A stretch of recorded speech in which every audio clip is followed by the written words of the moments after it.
are you? Okay, great, fantastic. Welcome to my second video special. We are celebrating the fact that I was actually able to commit to something and do something twice. I am very proud. I am also very excited to talk about movies for hours and hours, because you know what they say, if you're good at something, make sure people suffer because of it. Today I am going to talk about Star Wars Episode 4, A New Hope, in honor of the trailer for Episode 9 dropping just a little while ago at the time of this recording. So, this film, Star Wars Episode 4, came out in 1977. It is written and directed by George Lucas and has a score of 8.6 on IMDb, which is very good, and well, an average of 94.5% on Rotten Tomatoes.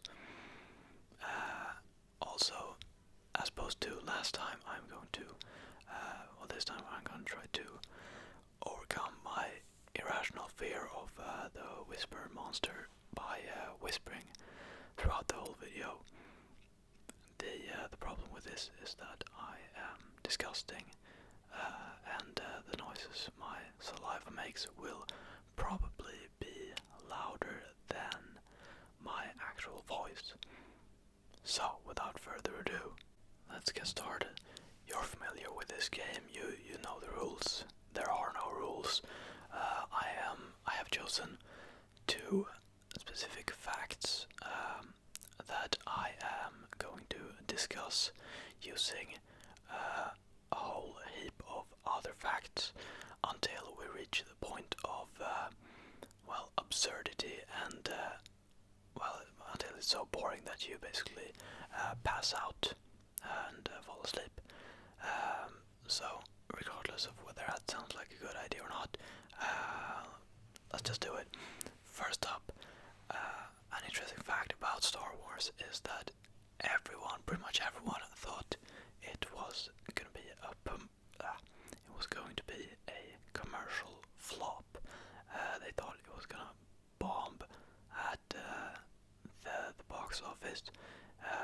It had a budget of $11 million, which, back in the day when it was made in 1977, I'm not sure how much money that would be today, but adjusting for inflation and all that, it's it'll be more today. When George Lucas made it, he showed it to a bunch of his director friends. None of them liked it. They thought it was one of the worst movies they'd ever seen. The one person who did like it happened to be Steven Spielberg. In Spielberg we trust, I guess. He apparently has the best sense of these things anyone has ever had. In fact, he was so sure it was going to be a commercial hit that he and George Lucas made a bet, because Spielberg was making his own sci-fi movie called Close Encounters of the Third Kind around the same time. They both, Star Wars and Close Encounters of the Third Kind, came out in 1977, and basically what the bet was that if Star Wars was more successful, then Spielberg was gonna get 2.5% of the profits from the movie, pretty much forever. And if Close Encounters of the Third Kind was more successful, then George Lucas was going to get 2.5% of those profits. And obviously, Spielberg won in the sense that George Lucas won financially.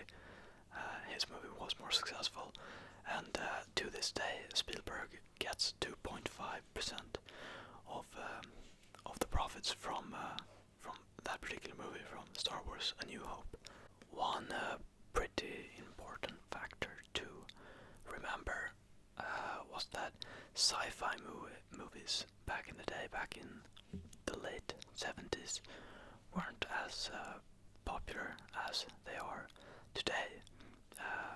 Sci-fi was sort of an experimental genre sometimes. I mean, there were stories about aliens and all that, and invasions. Alien invasions. Movies had been made about that.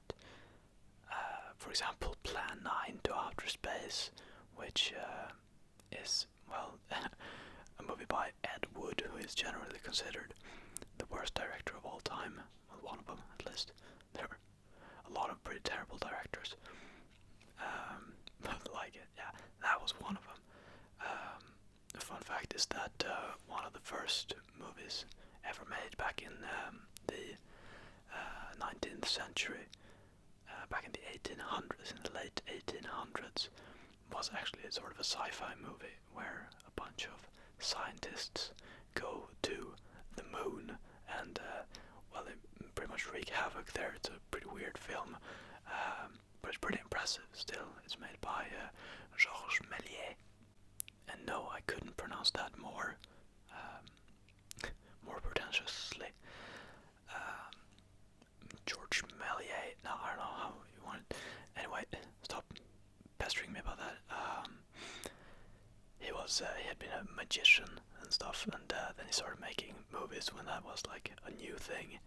And well, they were all black and white then, but he actually colored some of the frames by hand. I'm not sure if he did it, but they were colored by hand, which is pretty cool that they actually were able to make that. That's just sort of a tangent because I recently studied old film, and that's pretty much all I got out of it. Okay, back to new interesting film. Sci-fi was a pretty risky concept. It hadn't been done that way before. Star Trek had just begun, I'm pretty sure. Pretty sure it doesn't sound like I fact-checked any of this, but Star Trek was pretty new. That was a TV show, and well, it hadn't been done on this scale. Also, a couple of years earlier, George Lucas actually made another sci-fi film, not at all like Star Wars, but sci-fi nonetheless, called THX 1138. Now, that movie actually did flop.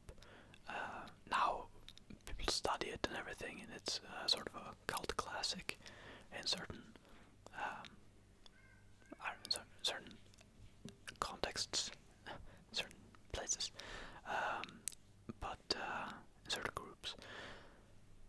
But back then, well, it flopped. So, I mean, you can imagine people being quite skeptic towards George Lucas's ability to make sci-fi films.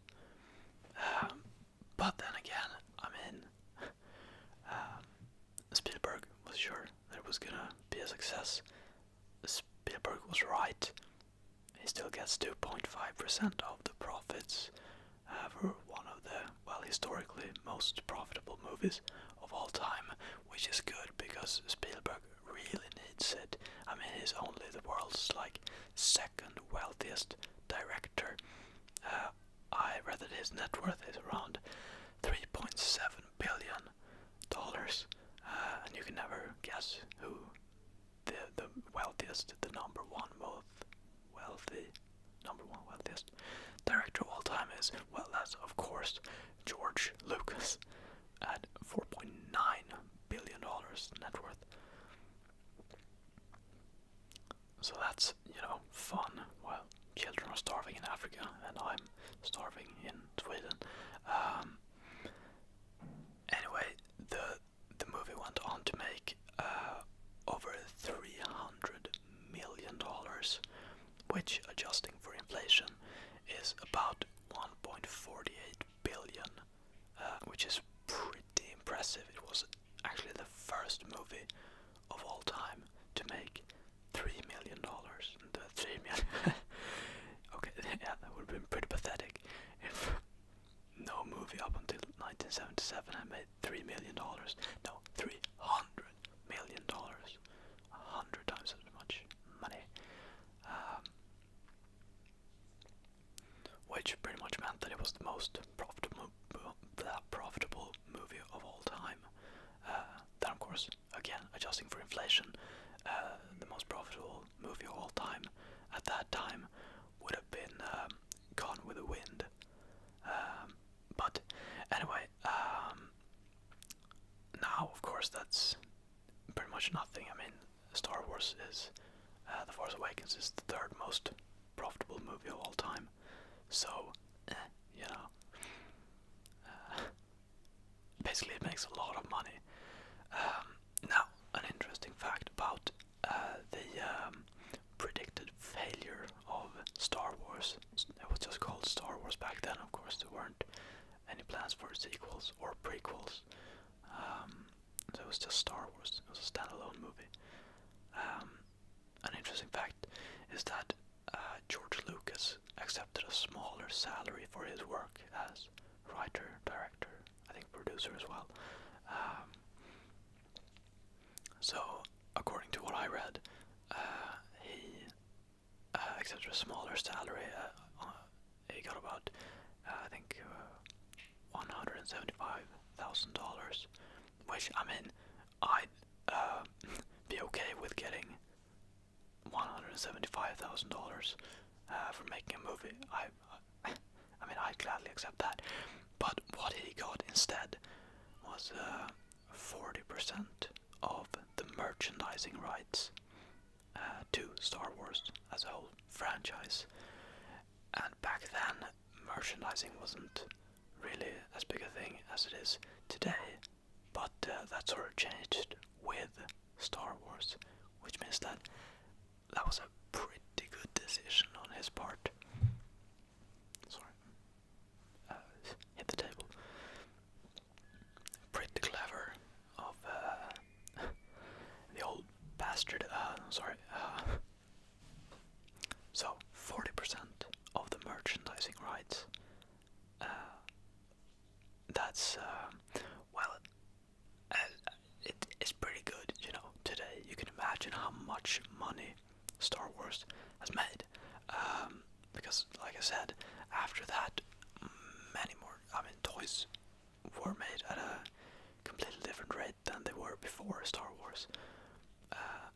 And I mean, and then that sort of industry started back then, and it has skyrocketed since. It's ridiculous how much money there is in it. Right now, you won't believe this, but I studied economy for 3 years, my whole high school. Yeah, studied economy. You can't tell because I'm an idiot, but still, it's a lot of money. I'm not sure about the actual figure, how much like merch pulls in yearly. But it's a lot. For example, up until, well, probably recently, for a long time, the thing Disney made the most money on was Winnie the Pooh merch. So like selling toys, selling more toys. I was like, okay, so selling stuffed animals. I mean, feels wrong to say when it's actually the characters, but they just happen to be animals. But stuffed toys, plastic toys, and that kind of garbage. And clothes. It's a difficult word.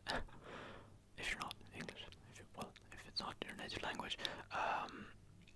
But well, you can imagine all the stuff, and that's not counting like the sales of the actual like films and the Winnie the Pooh films and TV shows and whatever. And I'm guessing that Star Wars is now their most profitable, well, their biggest source of income now that Disney has bought Star Wars, because I mean it's so ridiculous with all the models of lightsabers that you can get and all the little minifigures, the characters, and the Lego all that damn Lego. Sorry, don't want to curse. This is PG, family friendly channel. But all the Lego and then the video games that counts as merch too, I'd say. Well, yeah, you can imagine, and all the little plastic toys. And that's, yeah, I mean, I, of course, grew up watching Star Wars, and I loved it. I still do. I mean, my fandom started when I was like 6, and I just can't seem to grow up. But I bought all that Lego, not all the Lego, of course. I mean, I'd be completely broke. Well, my parents would have been completely broke. But I mean, I bought a lot of Lego. I got a lot of Lego as like Christmas gifts and such. And of course the games, like Star Wars: The Force Unleashed. Bought that. Played it like twice. It's a pretty good game. I like it. And then of course the Lego games. Oh my god, the Lego games. I have no regrets really. I loved my Lego. I loved playing with it. Loved building it. That's the point of Lego. And I still love those freaking Lego games, or at least the first couple. Lego Star Wars 1 and 2, or the complete saga, when they're slammed together on a console. And Lego Star Wars 3, which was the Clone Wars. The Force Awakens, kinda sucks, but those, oh my god, when I was a kid, oh, the nostalgia. I get nostalgic, just thinking about it. But yeah, anyway, a lot of merch, and then, I mean, you can have your own opinions about merchandising franchises and such, but I mean, what they did with Star Wars is they sort of, sometimes in the industry, they pretty much force these toys that really have no reason to exist, but they do anyway. For example, a prime example of this is the Spider-Mobile, because that's a little fun fact. Spider-Man at one point had a Spider-Mobile, which I think could, like, I don't drive on walls and such. But I mean, it's pretty useless when it's Spider-Man who can. I mean, he doesn't need that. He doesn't need a car. He lives in New York, where I don't think you can get very far with a car anyway, unless it's a spider cab. But like, he swings. That's his thing. But if they made the Spider-Mobile and introduced that in the comics, they were able to sell the Spider-Mobile as a toy. Which, I mean, the moral of that, you be the judge. But then also, relating back to Star Wars, in ways that it affected Star Wars is, for example, in 2003, there was a short-lived TV show called Clone Wars. I think it was, yeah, that was Clone Wars, and then in 2008, there was The Clone Wars, which is one of my favorite TV shows of all time. I honestly think it's the best part of Star Wars, and I'm so glad they're bringing it back for, what is it, 7th season. Oh my god, I hope it's as good as the first couple. But anyway, 2003 Clone Wars. They were sort of animated in the same style as Samurai Jack and I think the Powerpuff Girls, and sort of the Cartoon Network. The Cartoon Network, right? Yeah, I think so. Cartoon Network animated TV shows.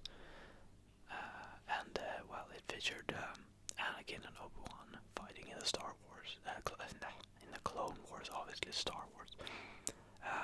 But the thing about them is that not about them, well, about the TV show. I'm not about them, Clone Wars. About the TV show, Clone Wars. It started as a commercial, pretty much short clips to advertise some Clone Wars toys, and then eventually it was developed into more of a series, and it received 2 seasons, I think. Well, they made 2 seasons of it. Received the go-ahead to make 2 seasons, and it's not very. There's not a lot of it. I think the episodes are very short, and but there are only 2 seasons, and there aren't a lot of episodes. But yeah, anyway, I mean, those kind of decisions, just making a whole TV show to pretty much sell toys. Also, I've been talking about this for way too long, so I'm gonna change the subject very soon.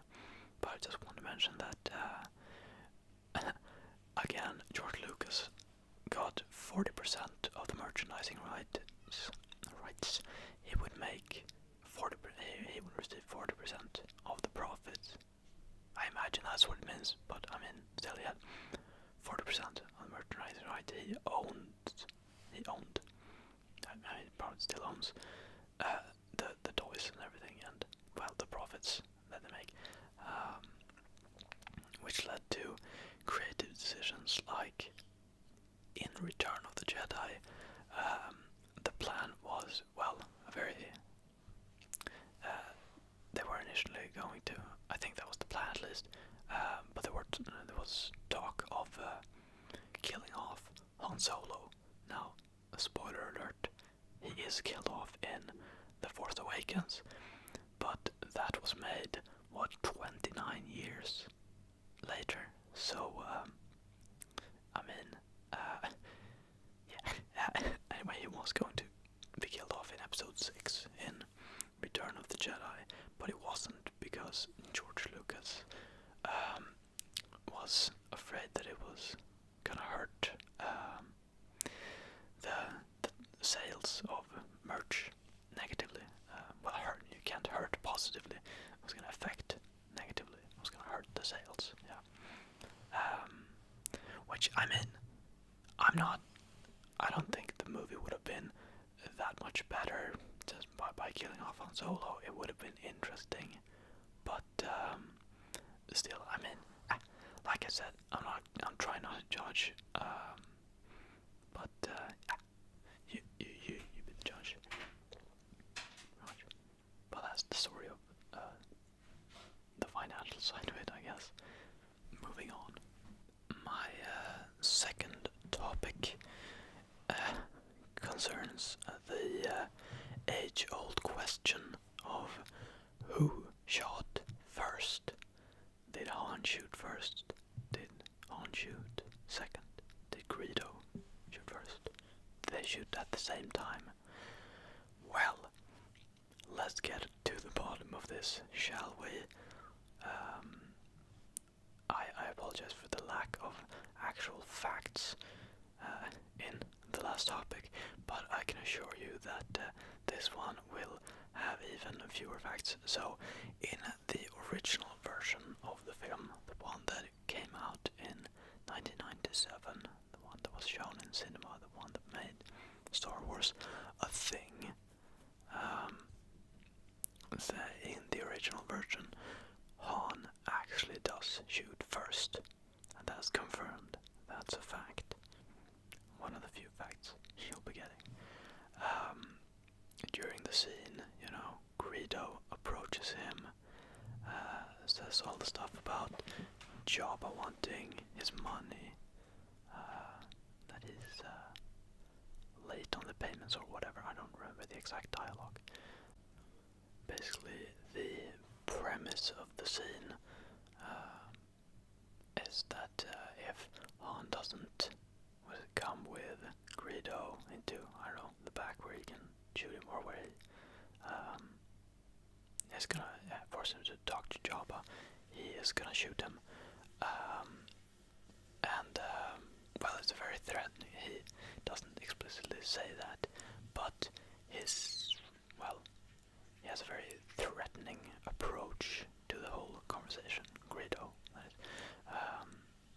So Han does actually ready his gun under the table, just in case, at first, and then, being the survivor that he is at that point, before the situation even has time to get heated, he shoots him with just one shot, quick and clean, and then he survives, and then he goes and talks to Jabba, and there's not really any fuss about that.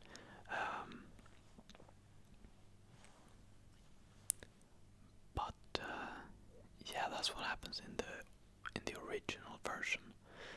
Now, in the 1997 special edition re-release, they changed it a little bit. In that, I'm not sure why they did a re-release. Maybe it's, like we said, because then they can sell the same movie again. I'm not sure that's it. I mean, he probably, George Lucas probably actually wanted to make some of the stuff better, but still, in the re-release, they changed it so that Greedo shoots first.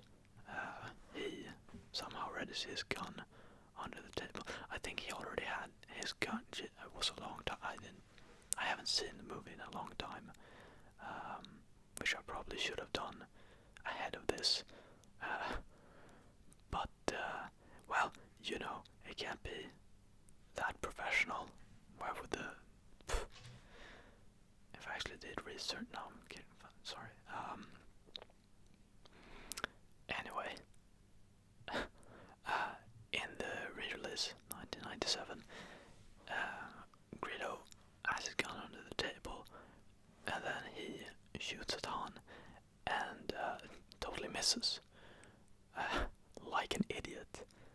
So Han has time to fire back and shoot him. Fire back and kill him. Which, I mean, that changes the whole message of the scene, sort of. The whole character, basically the whole introduction of Han Solo. Then he responds, it's like it's self-defense, instead of just, the cold-bloodedness that was,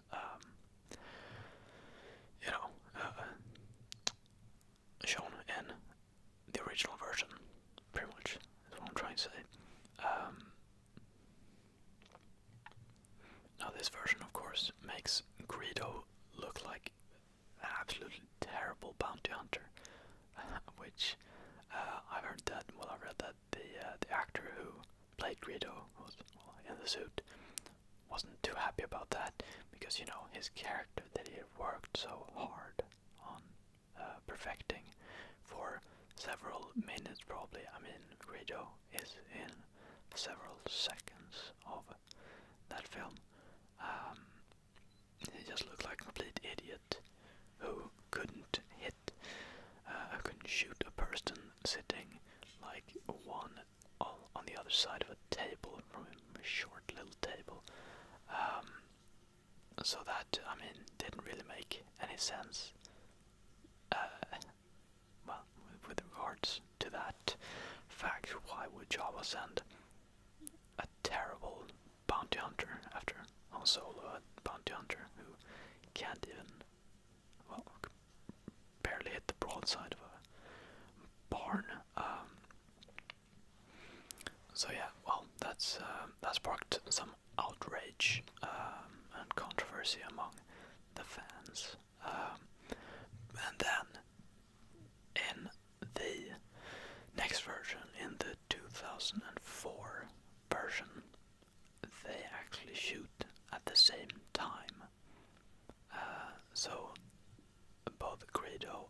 Han Solo ready their guns and pull the triggers pretty much at the same time.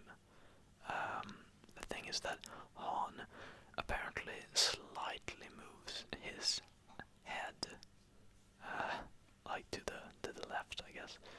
I don't know, he moves his head to the side, thereby dodging the incoming shot, surviving, and then hitting Greedo straight in the chest, so that he dies.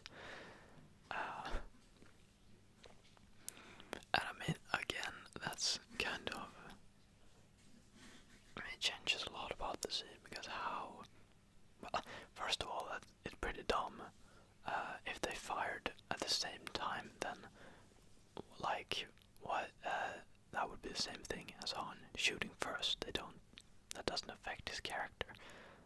Really, it doesn't affect the scene all that much, compared to the original version. And also, how does he just dodge? Why would they have to? Why would they make that change? I mean, how important could it be? Now, of course, okay, so my personal experience of this, sorry, I hit the table again.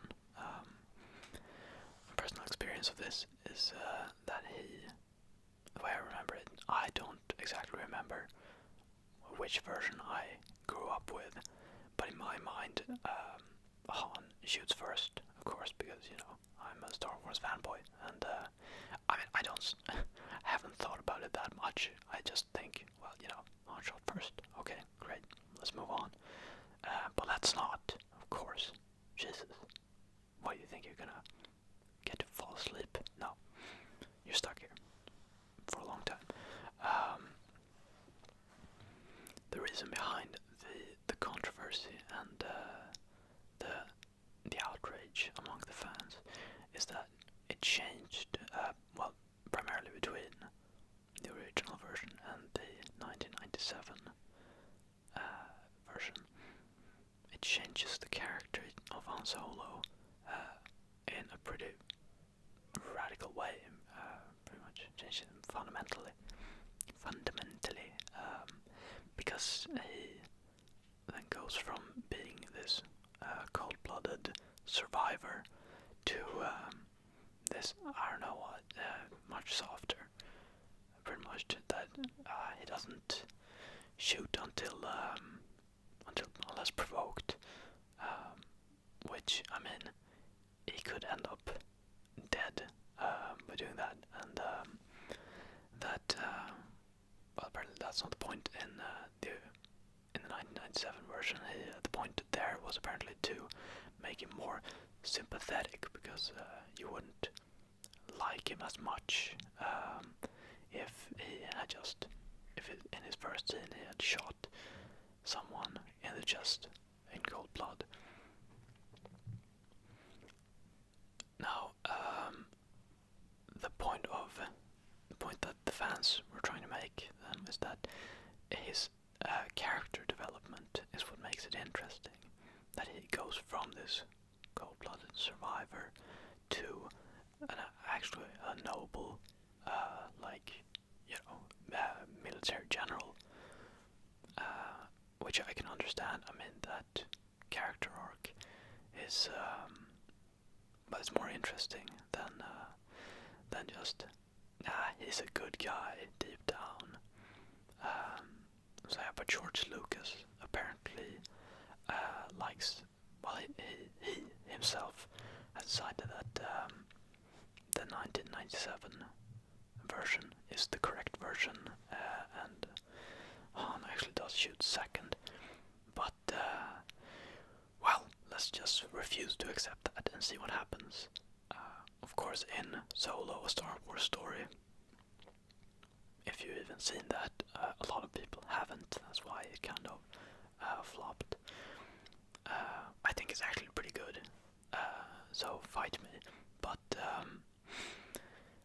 yeah, in that movie, he is kind of a good guy deep down, and they bring that up and they talk about it,